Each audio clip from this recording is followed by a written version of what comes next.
Parte 3, Capítulo 20. O Winston se encontrava deitado em algo que parecia uma cama de campanha, porém bem mais elevada em relação ao solo. Ele estava atado a ela de tal forma que praticamente não conseguia se mover. Incidia sobre o seu rosto uma luz que parecia ser mais forte que a habitual. O Brian, logo ao seu lado, o observava com atenção. Do outro lado, um homem de jaleco branco segurava uma seringa hipodérmica.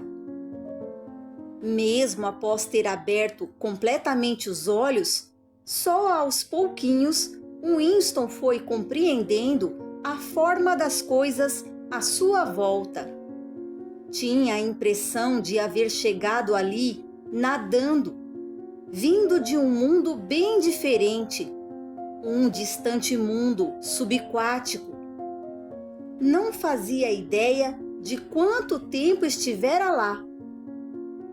Desde o momento em que fora preso, não voltou a ver nem o escuro da noite, nem a luz do dia.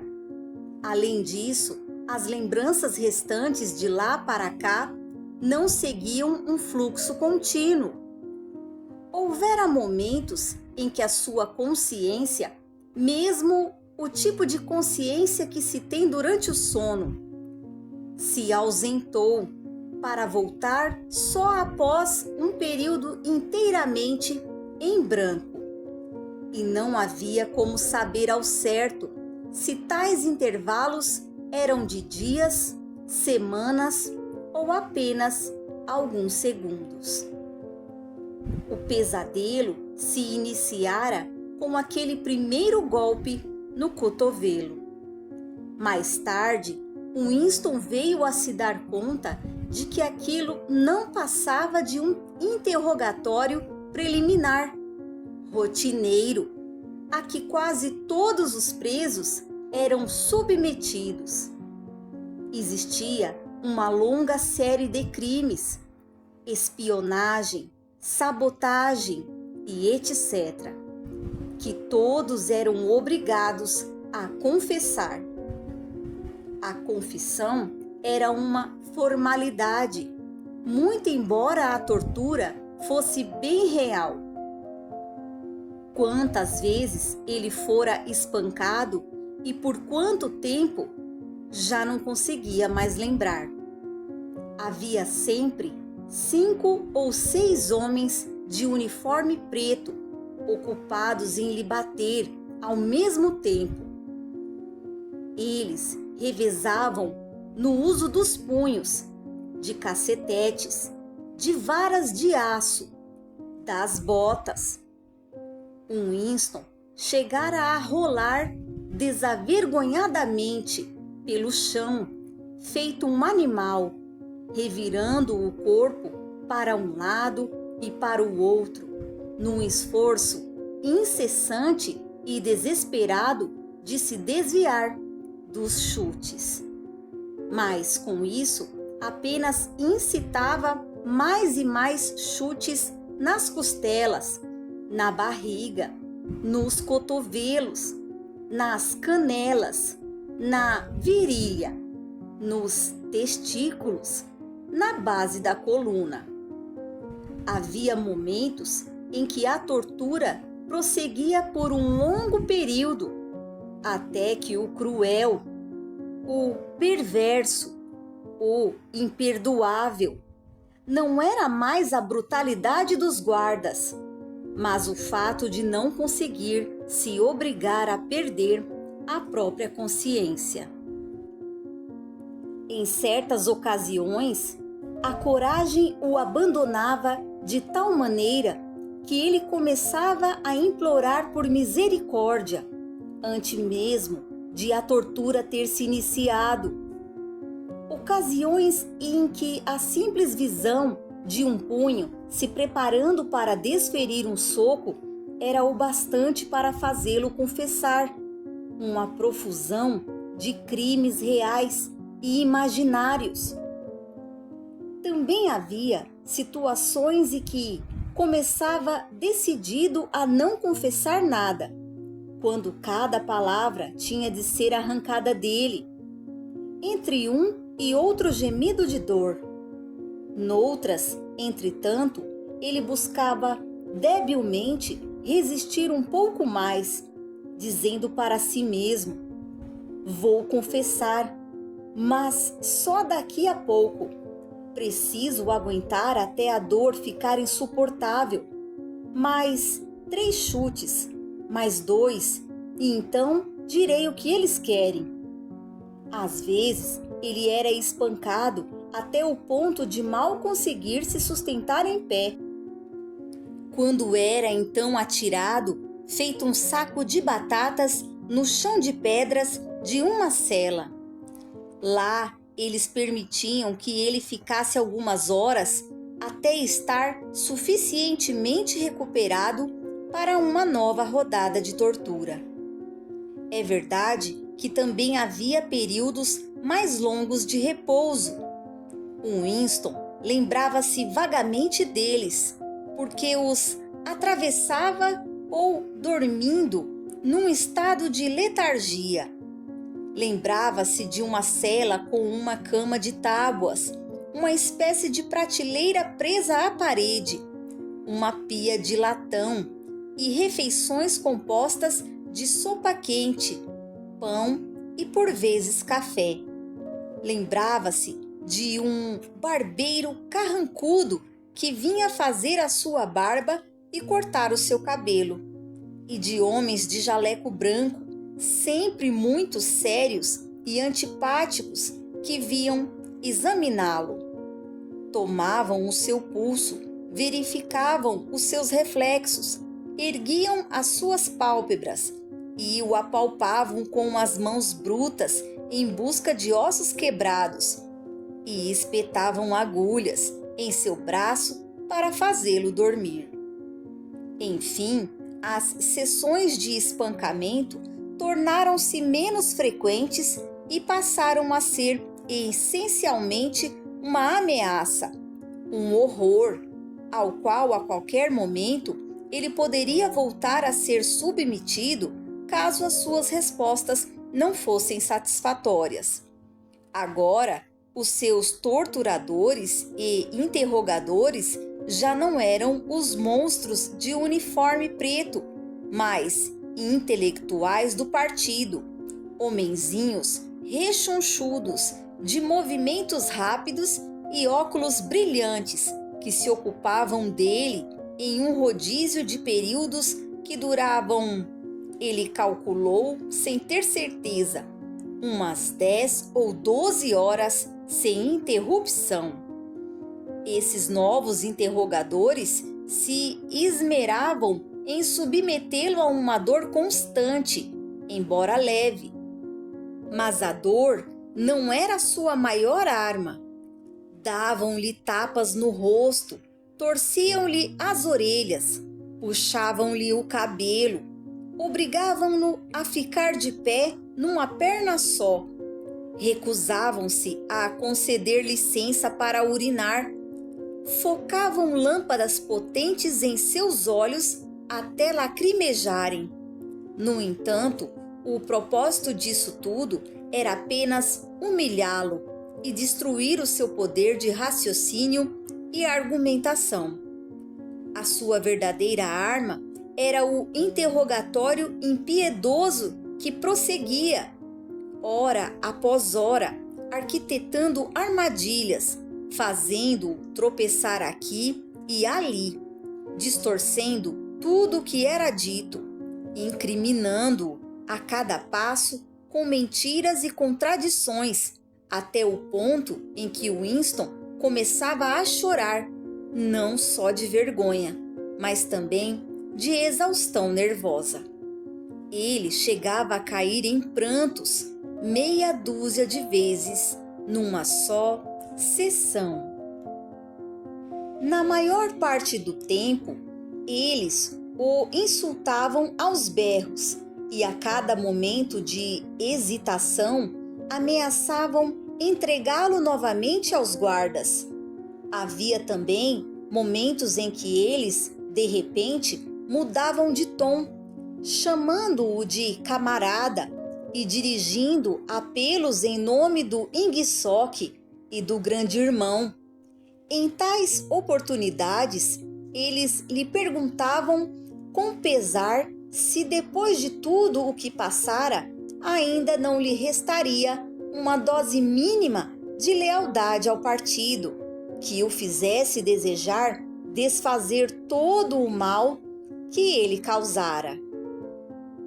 Quando os seus nervos já estavam em frangalhos, depois de horas e mais horas de interrogatório, até esse tipo de apelo era capaz de reduzi-lo a um chorinho lamuriado.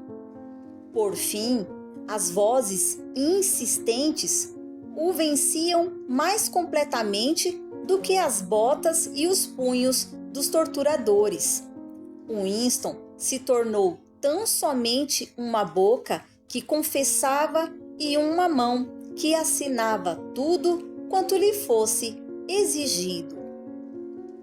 A sua única preocupação era descobrir o mais rápido possível o que eles desejavam que ele confessasse, para poder confessar depressa, antes de ter que se ver com alguma nova tortura.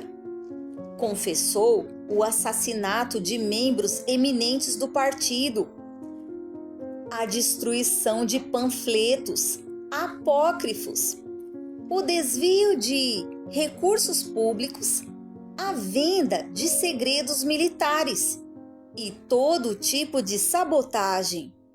Confessou ter sido um espião atuando em favor do governo leste asiático desde 1968.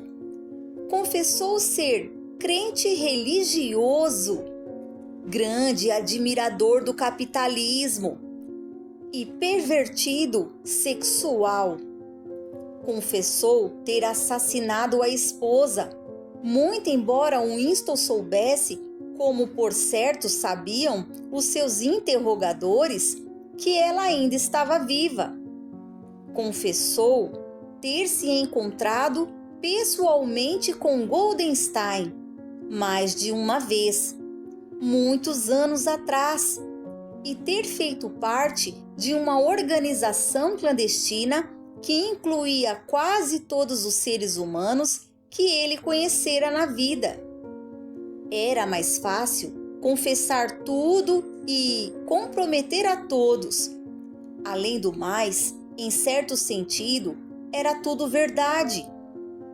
Era verdade que ele fora inimigo do partido, e aos olhos do partido não havia diferença alguma entre pensamento e ação efetiva. Winston também tinha recordações de outro tipo.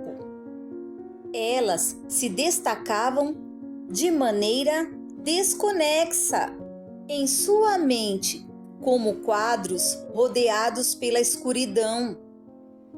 Achava-se numa cela que não sabia definir se estava às escuras ou iluminada, pois não podia ver nada além de um par de olhos. Próximo dele, um instrumento qualquer tic-taqueava vagarosa e irregularmente. Os olhos aumentavam em tamanho e luminosidade. De repente, ele se erguia da cadeira e começava a flutuar, mergulhando em direção aos olhos e sendo engolido por eles. Encontrava-se atado a uma cadeira, cercado de mostradores, sob luzes ofuscantes. Um homem com um jaleco branco lia os mostradores. Lá fora, ouvia-se um ruído de botas marchando. A porta se abria com um estrondo. O oficial, com um rosto de máscara de cera, entrava, sendo acompanhado por 2 guardas. Ele dizia: Sala 101. O homem de jaleco não se virava nem para eles, nem para o Winston. Estava interessado apenas nos mostradores. O Winston deslizava por um corredor imenso, com 1 quilômetro de largura, inundado de gloriosa luz dourada, rindo às gargalhadas e fazendo confissões a plenos pulmões. Confessava tudo, até mesmo o que tinha conseguido esconder durante a tortura. Relatava toda a sua história de vida a uma audiência que já a conhecia. Com ele estavam os guardas, os demais interrogadores, os homens de jaleco branco, O'Brien, Julia e o Sr. Cheriton, todos deslizando juntos pelo corredor, todos gargalhando. Alguma coisa horrenda que se ocultava no futuro, de alguma forma, havia sido evitada e não teria se concretizado. Estava tudo uma maravilha. Não existia mais dor, e o último detalhe da sua existência fora desnudado, compreendido e perdoado. Ele se levantava da cama de tábuas, quase certo de ter escutado a voz de O'Brien. Durante todo o interrogatório, embora não pudesse vê-lo, teve a impressão de que O'Brien se achava logo ao lado. Era o O'Brien quem comandava tudo.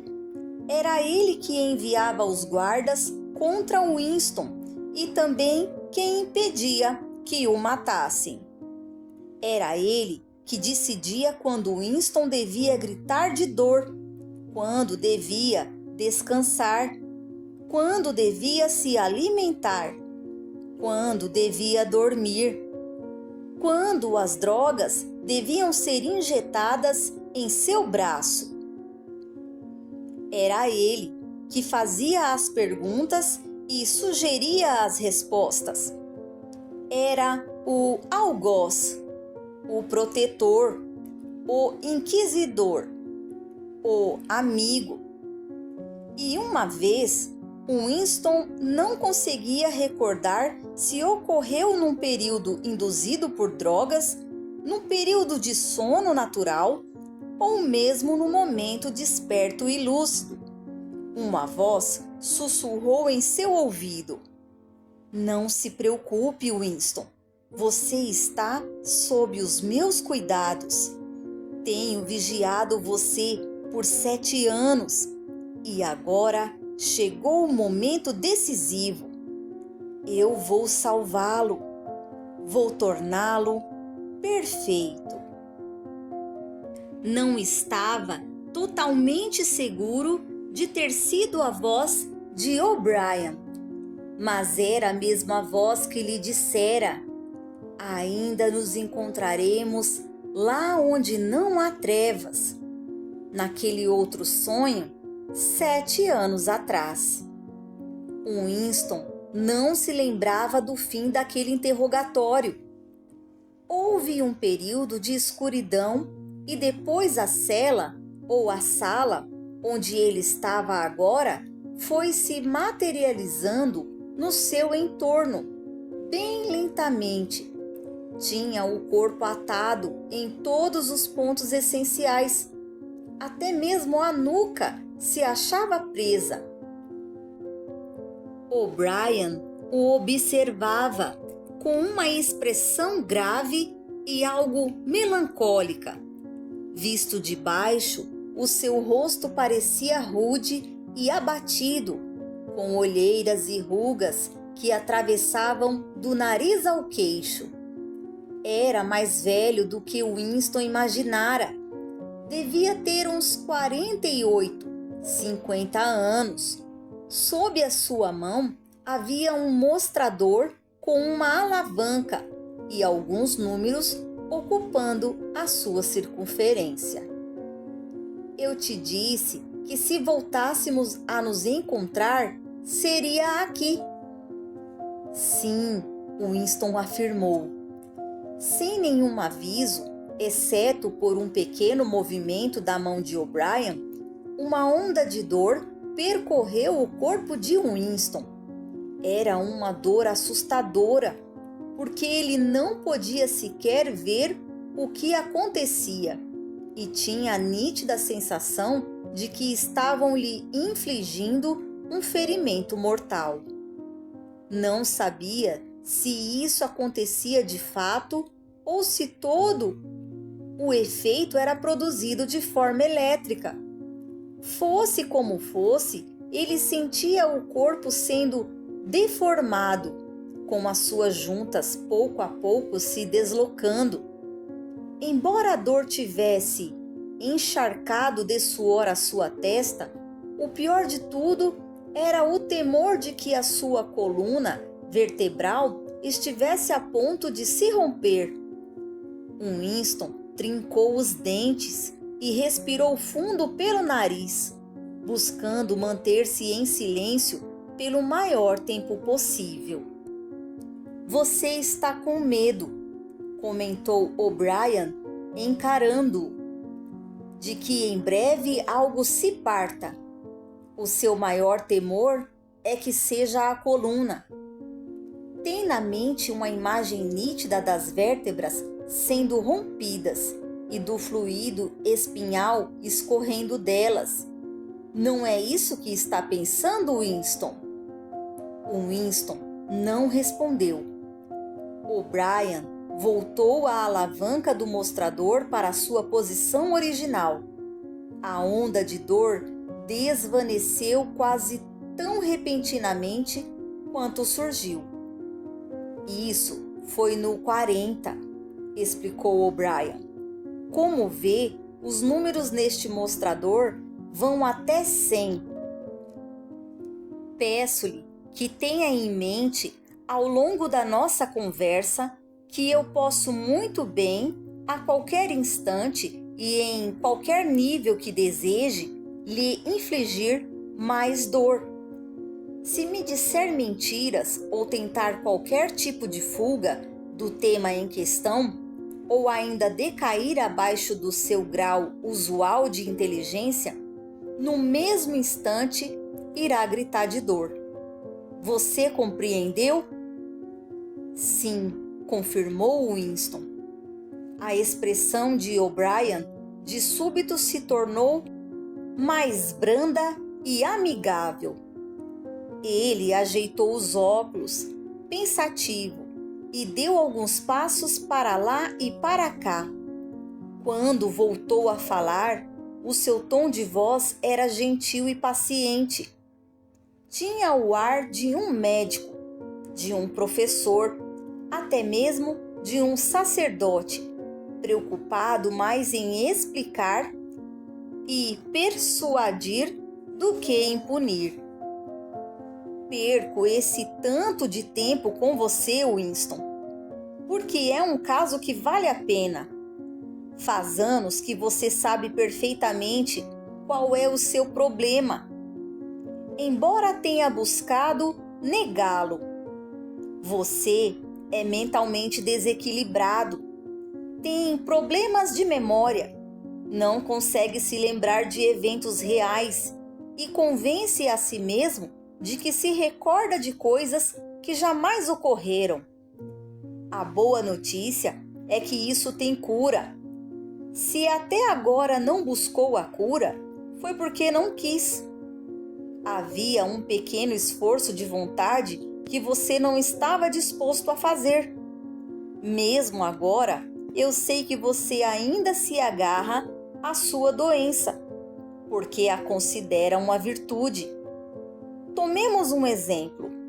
Neste momento, com que potência a Oceania está em guerra?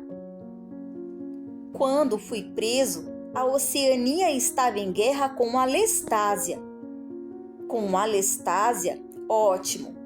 E a Oceania sempre esteve em guerra com a Lestásia, certo? Winston respirou fundo. Quando ia abrir a boca para falar, acabou ficando mudo. Não conseguia desviar os olhos do mostrador que O'Brien tinha em mãos. A verdade, Winston, por favor, a sua verdade. Conte-me o que você acha que lembra. Eu me recordo de que até por volta de uma semana antes de ser preso, nós não estávamos em guerra com a Lestásia. Nós éramos seus aliados. A guerra era contra a Eurásia e já durava uns 4 anos. Antes disso, o O'Brien o interrompeu com um gesto e disse: Vejamos outro exemplo. Há alguns anos, você passou por um momento de alucinação muito sério. Acreditou então que 3 homens, 3 ex-membros do partido, chamados Jones, Aronson e Rutherford, que foram executados por traição e espionagem após uma confissão integral, não eram culpados dos crimes pelos quais tinham sido denunciados. Imaginou ter visto uma prova documental inconfundível de que as 3 confissões eram falsas. Havia uma foto em específico sobre a qual você teve uma espécie de alucinação. Chegou a crer que realmente a teve nas mãos. A foto era mais ou menos como esta.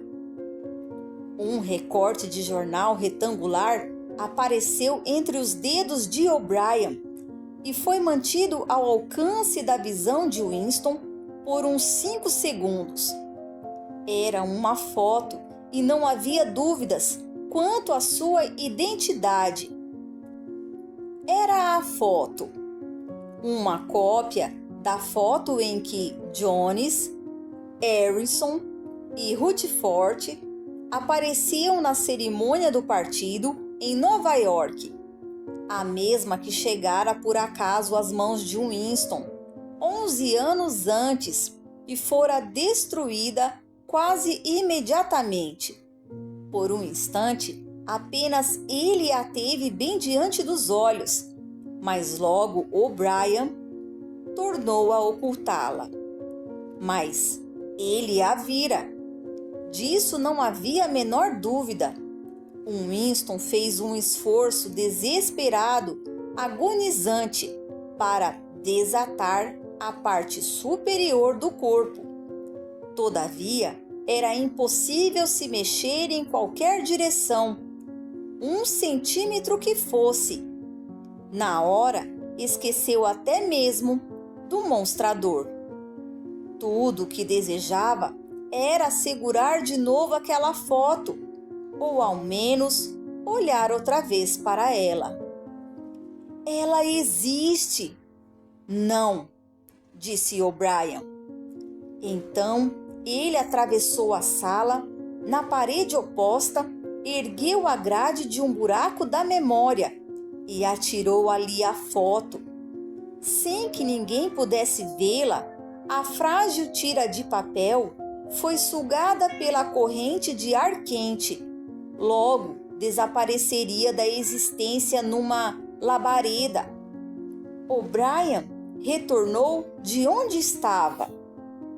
Cinzas, Winston. Nem mesmo cinzas identificáveis. Pó. A foto não existe, nunca existiu. Mas ela existiu de fato, ainda existe. Ela existe na memória. Eu me lembro. Você se lembra? Não me lembro de foto alguma. O coração de Winston se apertou. Aquilo era o duplo pensamento. Ele teve uma sensação esmagadora de impotência. Se ao menos pudesse ter certeza de que O'Brien mentia, não teria tamanha importância. Mas era perfeitamente possível que O'Brien tivesse mesmo se esquecido da foto. E se fosse assim, na certa, teria se esquecido de que chegara a dizer que não se lembrava dela. Isto é, teria se esquecido do próprio esquecimento.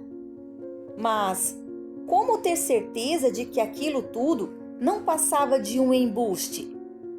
Por outro lado, talvez aquele deslocamento lunático da mente pudesse de fato ser executado. Foi esse o pensamento que selou a sua derrota. O O'Brien o observava com um olhar curioso. Mais do que nunca, tinha o ar de um professor dedicado ao seu aluno Peralta mais promissor. Há um lema do partido que faz referência ao controle do passado, disse ele. Repita-o para mim, por favor. Quem controla o passado, controla o futuro. Quem controla o presente, controla o passado. Winston repetiu, obediente. Quem controla o presente, controla o passado. O O'Brien balançava de leve a cabeça para demonstrar a sua aprovação. Em sua opinião, Winston, o passado tem uma existência real?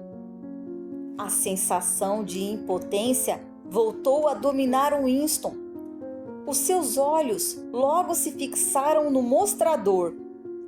Não apenas não sabia se a resposta que o salvaria da dor era sim ou não, como estava inseguro acerca de qual delas ele próprio acreditava ser a verdade. O'Brien esboçou um sorriso.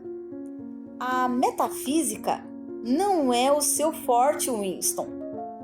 Até este momento, você nem sequer havia considerado o que significa exatamente isso que chamamos de existência. Vou formular uma pergunta mais precisa. Por acaso o passado tem existência concreta no espaço?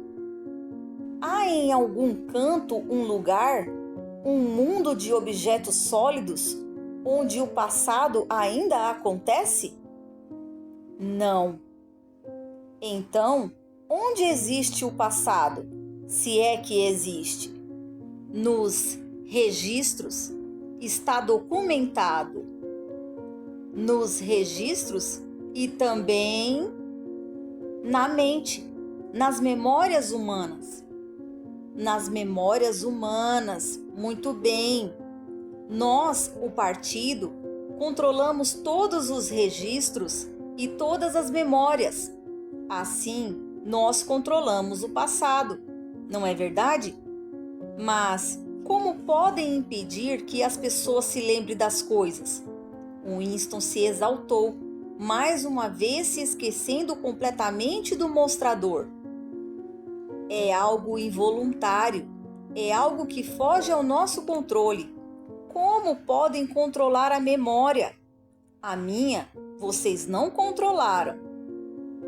A expressão de O'Brien voltou-se a se tornar severa. Levou a mão até a alavanca do mostrador. Pelo contrário, Winston, foi você que não a controlou. Por isso está aqui. Está aqui porque fracassou em humildade e disciplina. Não realizou o ato de submissão, que é o preço a ser pago pela sanidade. Preferiu ser um lunático, uma minoria de um.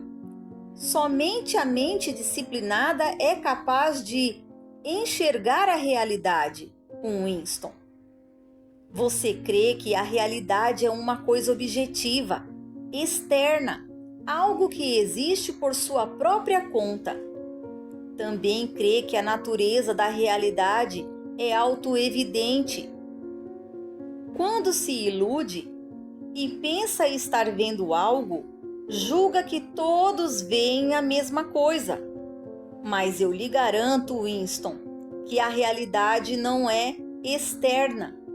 A realidade existe apenas na mente humana e em nenhum outro lugar.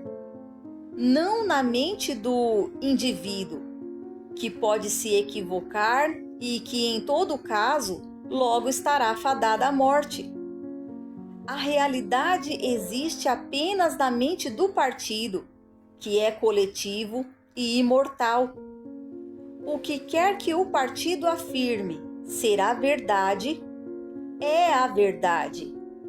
É impossível ver a realidade senão pelos olhos do partido. É precisamente esse o fato que você tem que reaprender, Winston. E isso vai lhe exigir um ato de autodestruição, um esforço da vontade. Você precisa se humilhar antes que possa recobrar a sanidade.